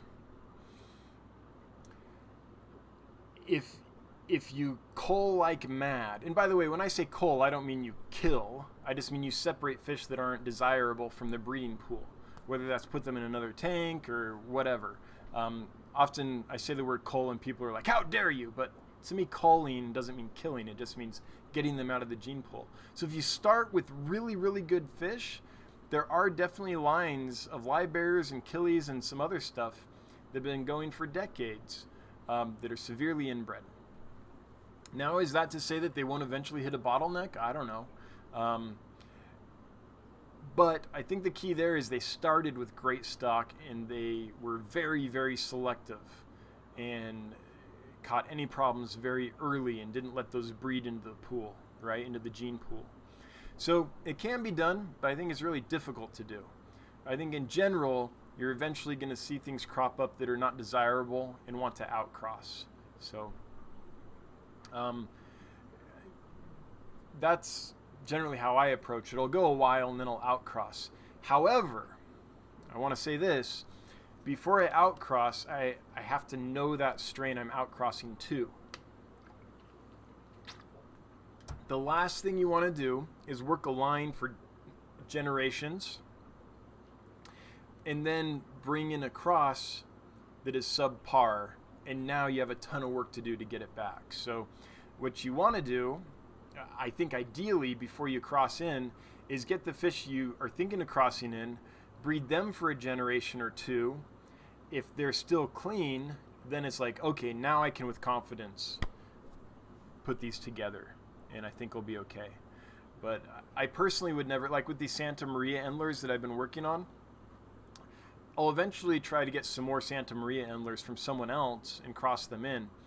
But I'm not going to buy them and then put them in. I'm going to buy them, breed them for a couple generations, and if they're still breeding true, and I'm not seeing a lot of bent spines or a lot of deformities or wrong colors or finnage or anything, then I'll do the cross, if that makes sense. So for me, I think that outcrossing is beneficial.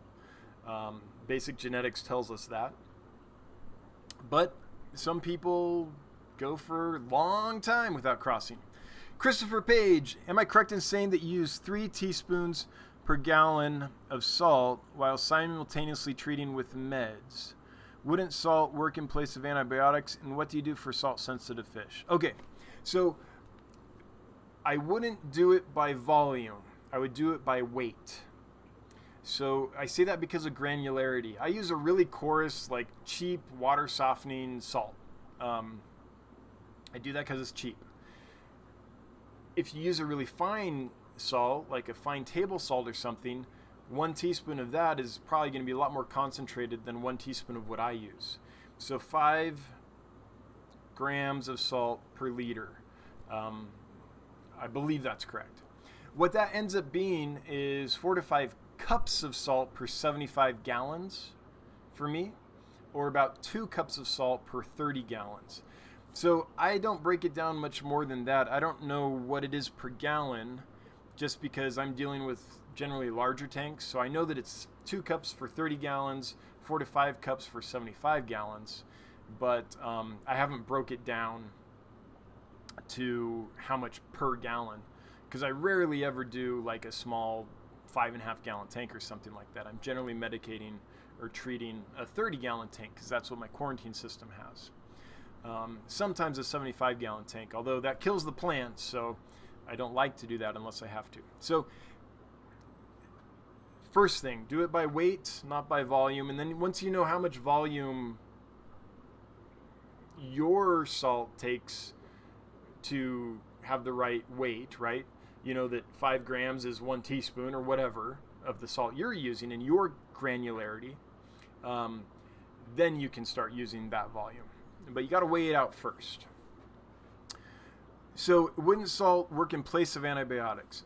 So salt does help, but I don't think if a fish has like an internal raging columnaris infection in its intestine that salt's going to treat that.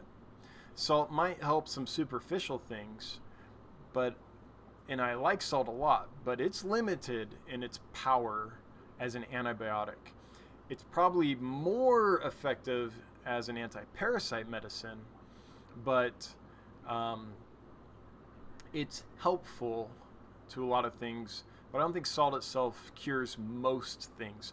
Or I'll say there's lots of things that salt itself won't be able to cure, especially if it's internal. Here's why I use salt. I don't use salt because I think it's going to treat disease. I use salt because it takes stress off the fish. So the fish is constantly working super hard to maintain its osmotic pressure. A fish has to work really hard, a freshwater fish, to keep fresh water from flooding its body, because the fish's body is salty. Its blood is about the same concentration as the ocean in salinity. Freshwater, because it's less salty, wants to reach equilibrium, so it's going to rush into the fish's body. Okay, that's what osmotic regulation, osmotic pressure is when we're talking about freshwater fish. So what I do is I add the salt to the water when I first get fish in and medicate them with antibiotics, because having the salt in the water is going to prevent the fish's body from having to work so hard to maintain its osmotic regulation. It doesn't have to work so hard to keep fresh water from flowing into its body because the water surrounding it is a little bit salty because I've added salt to it. So any pressure I can take off the fish, any energy that fish can conserve that it doesn't have to be using to maintain its osmotic regulation, can then be put towards fighting off disease or recovering from the stress of shipping. So that's why I use salt. I use it purely to help take pressure off the fish's system so the fish can use the energy that it's saving in other ways to recover or to fight disease. So that's what I do, Chris, with salt. Now, salt does hamper some things. It can be an effective treatment for some things, but not for all things. And I think that its main benefit to me is just taking that, lessening the osmotic pressure the fish is facing when it's stressed. Richard Crackle, info, wow, on Samurai Gourami is 4 to 5 pH. Sorry, too acidic for me. Yeah, but Richard, they say that for wild angelfish. They say that for chocolate gouramis. They say that for licorice gouramis. They say that for tons of tetras. Like, there's a lot of fish that in the wild are in really acidic conditions. That does not mean that we can't successfully keep them in our hard alkaline aquarium water. What it does mean is that we have to work hard to get the fish adjusted to our water. But once that's happened, I've had a lot of those soft water species, acidic water species, do really well for me when I lived in areas of the country that I had liquid rock for water, super alkaline, super high pH. So I always, it's not you, but it's ubiquitous that in our hobby, when you read info sheets on fish and stuff, that it says the pH, and I'm like, well, just stating what the pH is for the fish in the wild, and it's sometimes only at certain seasons in the wild, doesn't mean that it can't live and thrive even in other conditions. So I kind of wish that pH just wasn't even a thing in the hobby. I kind of, not completely, but I kind of wish that it was something we didn't even know about and wasn't ever listed, because I feel like people latch, and I'm not talking about you, Richard, by the way. This just got me going. This made me think of years of other things.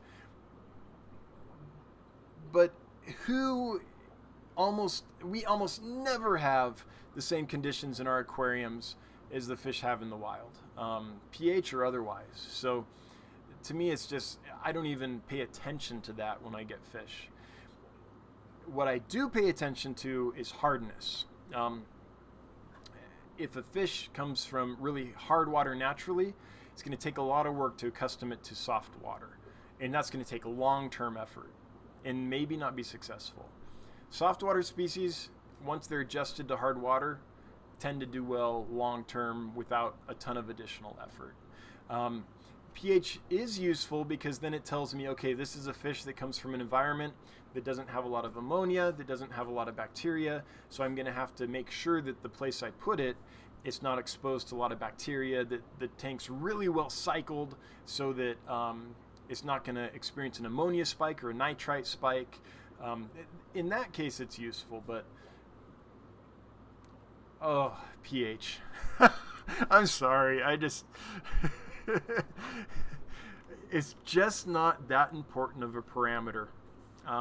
There is some information that we gain from it, but yeah. Anyway, Janice Lundberg, I watched your med treatment. Cool. And that's what works for me. And by the way, that's my routine thing. That can be adjusted. If a fish comes in with a specific thing, then I'll treat that specific thing instead. So those are just guidelines, but hope it's at least a starting point. Janice Lundberg, I was confused because you used... shoot. Janice, it cut off. I'm sorry, I don't know the rest. Heavy rains and lots of leaf litter, says Richard Crackle. In natural environment, a lot of acidic fish means no breeding ever for me. So no go. Oh, okay, yeah. So I get that. So Richard, yeah, if your goal is breeding, then you're right. A lot of those really soft acidic water fish are very difficult to breed in hard alkaline water. So that totally makes sense. Got it. Slippery fish. Hello. Well, hello and goodbye. I think we've reached the bottom here. So Janice, could you complete your thought there so I can help you out? But if Janice doesn't respond pretty quick here, we'll probably shut this down. It's been, oh my gosh, it's been almost 2 hours. So JH Aquatics, for me, hardness and TDS is more important than pH. Yeah, for me it is too. In fact, it's not even TDS for me, it's carbonate hardness, because that TDS is, yeah, that's important, but that's everything that's in the water, whether it's meds or I don't know, all kinds of stuff. Carbonate hardness tells me the actual buffering capacity of the water, and it tells me pretty much, and it tells me calcium for like snails and stuff like that. So yeah. G Cunningham, $10. Hey, thanks for all your knowledge and for your time tonight. Well, G Cunningham, you're welcome. Hope I didn't offend anyone with my rant on pH, but I think it's a parameter that we just dig into way too much, and it's often almost meaningless. There we go. Janice Lundberg, confused regarding non-cycled water. Okay. So, Janice, here's the thing. Okay, I think I figured it out. So in a normal aquarium, we have a filter, right? What that filter is a place for bacteria to grow, specifically nitrophine bacteria. These are bacteria that take ammonia and in a process that takes a couple of steps, convert that ammonia from something that's very toxic, ammonia like you clean your glass with, right? Super toxic, to something that is much, much less toxic. So that when biological matter in an aquarium decomposes, ammonia is created. That will poison your fish. The bacteria in your filter convert that to something that won't kill your fish until it reaches really high concentrations, right? So that's what, it just got a little darker in here. That's what a biological filter does really quickly. Those bacteria are gram negative. There's two general classes of bacteria at a very, very, 30,000 foot level: gram negative and gram positive. Gram positive bacteria have a cell wall or a cell membrane that is less permeable or permeable in different ways than gram negative bacteria. And it's called gram positive because when you stain the bacteria, the cell wall or membrane will soak up the dye that you're staining with, and you'll see it. So it's called gram positive because you get a positive result on that test. Whereas gram negative bacteria that doesn't have that cell membrane, when you stain it, it does not appear. So that's why it's called gram negative. Okay, so you have these bacteria in your tank that are breaking down ammonia and keeping it healthy. They're gram negative. Most of the diseases, at least as far as bacteria go, that make our fish sick tend to be gram negative. Now, there's plenty of gram positive ones that do too, but gram negative tend to be major, major culprits. They're Aeromonas and Columnaris. So when I get fish in, I put them in tanks and I put this bacteria in that kills Aeromonas and Columnaris. But it will also kill the nitrifying bacteria in my filter. If that happens, then all that dead bacteria and all the dead stuff in the tank will create ammonia, and that will poison my fish. So I'm in a situation where in quarantine tanks, if I put a filter in there, or have it all cycled, which means there's bacteria in there to break down ammonia, then once I put that medicine in, it's just going to kill all that stuff and I'll get ammonia. So in that case, I don't want to use cycled water. I don't want a filter. I want a sterile environment. So I don't have a filter. It's sterile as I can make it. It's just water that's been gassed off. So it's got an air stone in it to stabilize it and gas off any dissolved nitrogen and stuff like that in gas form, okay? And stabilize the pH. Then I put the fish in and I medicate them with that medicine that will kill gram-negative bacteria. And that's why I don't use cycled water or a filter in those systems. Now, I'm not feeding in those systems too. And that might seem cruel, but it's a lot better for a fish to go without ammonia than it is to go with food. Fish are cold-blooded. They don't have the energy demands that you and I do. They're not like a snake that can eat like once every few months, some big snakes, but they don't have to eat nearly as often because they're not working hard to keep their body temperature warm, okay? So yes, it's something that I'm sure they would like to eat, but in that kind of environment, I can't feed them because then they'll get poop and that'll result in ammonia. So the whole thing in a quarantine system is to keep it sterile, so you can use medicines that will treat gram-negative bacteria. That's my whole take, and that's why I don't use cycled water or cycled media or anything in those tanks, because the medicine's just going to kill it anyway and create a problem for me. So instead, I change 50% of the water every day or two, depending on where I'm at in the medicine cycle. And I test for ammonia every day or twice a day, because if there is some ammonia that happens, then I move the fish to another tank, because there's nothing in the tank to convert that ammonia and make it non-toxic, if that makes sense. Now, I'm a bit of an anomaly on that. A lot of people in this hobby use other medicines and use cycle tanks for quarantine and stuff like that. But I've just found that if I don't hit Columnaris and Aeromonas early in stressed fish, I can have big problems like a week or two afterwards. That being said, my use case is unique. Most hobbyists aren't bringing in lots of stressed out, freshly imported fish at one time. If you buy from a fish store, the odds are you are doing that without knowing, because the fish store is doing that and then putting them in their tanks and passing them on to you. But if you're only getting a few fish at once, then maybe it doesn't make sense to quarantine and medicate the way I do it. But the reason I do it is because the biggest culprits I have are those gram-negative bacteria. That's what seems to wipe out fish in a hurry in my experience, in the way I bring fish in. And so that's why I have to use those medicines, and that's why I can't have a cycled aquarium when I'm doing that. Does that make sense? I hope that makes sense. Richard Crackle, thanks a lot, Dan. I left you an email on your fish store. Cool, Richard, thanks, man. Appreciate it. Good to have you around. No offense taken, you're awesome. Well, you too, Richard. I appreciate that. Janice, I get the cycling, but you didn't use it in your med treatment regime. Okay. Oh, now I get. Okay, good. Okay, cool.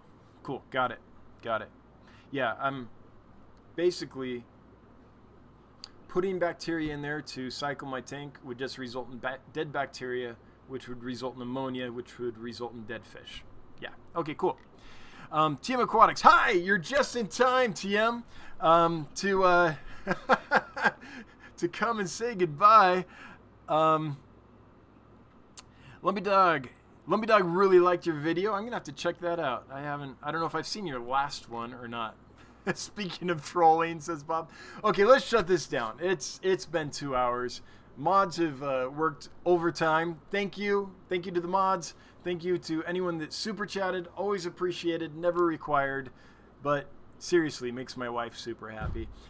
Anyone that helped anyone else out, I know you guys chat among yourselves a lot, and there's a lot of help going on that I don't even see because it's not directed at me, or anyone that helped people with answers for stuff that I just didn't know or have experience with. Thank you so much. And last but not least, you lurkers, I'm with you. All right, until next Wednesday, 7 p.m. Mountain Time, we're out of here. Have a good one. Bye.